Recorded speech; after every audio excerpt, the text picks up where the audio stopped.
Hello বন্ধুরা, good morning. এবছর আমার ছাদ বাগানে এই কালারের পিটুনিয়াগুলো হয়েছে। এখন মার্চ মাস পড়ে গেছে, আস্তে আস্তে প্রচণ্ডই গরম পড়তে শুরু করে দিয়েছে। ফলে কি হচ্ছে, গাছগুলো ঝিমিয়ে যাচ্ছে। যতই জল দিয়ে রাখি, ছাওয়া জায়গায় রাখার চেষ্টা করছি, কিন্তু সব সময় তো সব জায়গায় ছাওয়া পাচ্ছি না, আর এত গাছ কোথায় বা সরাবো। তাতে দেখো কয়েকটা গাছ খুবই ঝিমিয়ে যাচ্ছে, ফুলের সাইজ ছোট হয়ে যাচ্ছে, গাছগুলোর নিচের দিকটা আস্তে আস্তে নষ্ট হয়ে যাচ্ছে, পাতাগুলো ব্রাউন হয়ে শুকিয়ে যাচ্ছে। আস্তে আস্তে কিন্তু এগুলো মরে যাবে। যত গরম বাড়বে আস্তে আস্তে গাছগুলোর হেলথ ততটাই খারাপ হতে থাকবে। তাই এই সময় গাছের যত বীজ আছে সব কালেক্ট করে নেওয়া ভালো। আমি এই প্রথম বেগুনি ফুলের গাছটা থেকে যত বীজ আছে আজকে কালেক্ট করে নিচ্ছি। যে ফুলগুলো হয়ে যাওয়ার পর বীজ হয়, তোমরা দেখেই বুঝতে পারবে মোটা মতো একটু অংশ থাকে, যেটা একটু ভাঙলেই ভেতর থেকে ছোট ছোট কালো বীজ পাওয়া যায়। খুবই ছোট ছোট বীজ হয় পিটুনিয়ার, তো সেগুলো সাবধানে তোমরা কালেক্ট করে রাখবে। সব কটা ফুল থেকে বীজ হয় না, সেগুলো এমনি শুকিয়ে যায়। আর যেগুলো থেকে বীজ হয় এরকমভাবে আমি সেগুলোকে কালেক্ট করে নিই। এগুলো পরের বছরের জন্য রেখে দিতে পারো, কালার আলাদা করেও রাখতে পারো। আমি অত সুযোগ হয় না বলে একসঙ্গেই সব গাছের বীজই রেখে দিচ্ছি। এবছর বীজ থেকে দুটো গাছ আমি পেয়েছি, একটা সাদার মাঝে একটু হলুদ রঙের, আর একটা রানী পিঙ্কের মাঝে সাদা। এই দুটো ভ্যারাইটি আমার বীজ থেকে হয়েছে। আমি আলাদা করে সবসময় বসানোর সময় পাই না, তাই অন্যান্য বড় যেসব গাছ আছে যেমন জবা, বুগেনভেলিয়া, ওগুলোর গোড়ায় এই পিটুনিয়ার বীজগুলো মাঝে মাঝে ছড়িয়ে দিই। ধরো নভেম্বর বা অক্টোবর এরকম সময় ছড়িয়ে দিই। দেখি যখন একটু ঠান্ডা পড়তে থাকে, কড়া রোদ পায়, ডিসেম্বর থেকে ছোট ছোট চারা মাঝে মাঝে হয়ে যায়।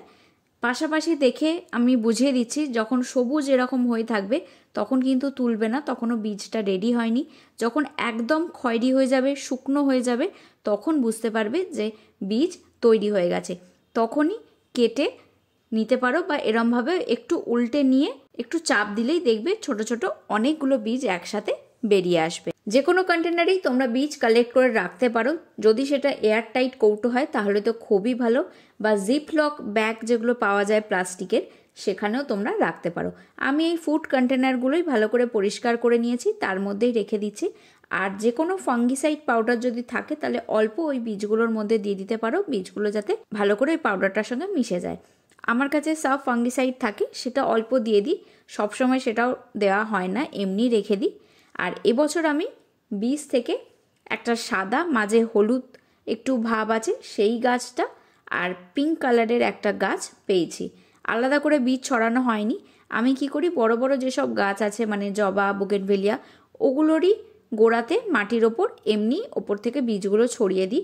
যখনই দেখি শীতকাল পড়ছে, আস্তে আস্তে কড়া রোদ পাচ্ছে গোড়ার কাছটায়, মাঝে মাঝেই ছোট ছোট পিটুনিয়ার চারা হতে থাকে, সেগুলোই আলাদা করে তুলে আমি টবে বসাই। আর না হলে ওই গাছের গোড়াতেই হয়, যা ফুল হওয়ার হয়, অল্প যত্নে যেমন হয় সেটাই রেখে দিই। বেশি খাটাখাটনি করার দরকার নেই। আর দেখতে পাচ্ছ এই কয়েকটা গাছ থেকেই কত পরিমাণ বীজ পাওয়া যাচ্ছে।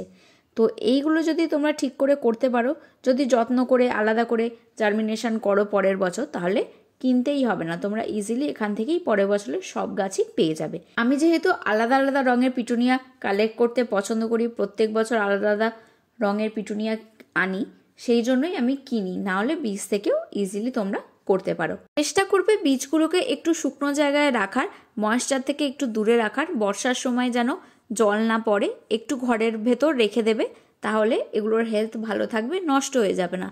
না হলে অনেক সময় পচে ফাঙ্গাস ধরে কিন্তু বীজগুলো নষ্ট হয়ে যায়। সেই জন্যই ফাঙ্গিসাইডটা পারলে দিয়ে দেবে, আর একদম শুকনো করে আলাদা জায়গায় তুলে রাখবে। দরকার হলে এগুলো একটু কড়া রোদে শুকিয়ে নেবে, তারপর চাপা দিয়ে তোমরা ঘরের ভেতর কোথাও একটা রেখে দেবে, তাহলেই এগুলো খুব ভালো থাকবে। তোমরাও এভাবে বীজ অবশ্যই কালেক্ট করো। যাদের গাছ আছে তারা একটু খুঁজে খুঁজে দেখো, সব কটা ফুলে না পেলেও কিছু কিছু ফুল থেকে তোমরা বীজ অবশ্যই হবে।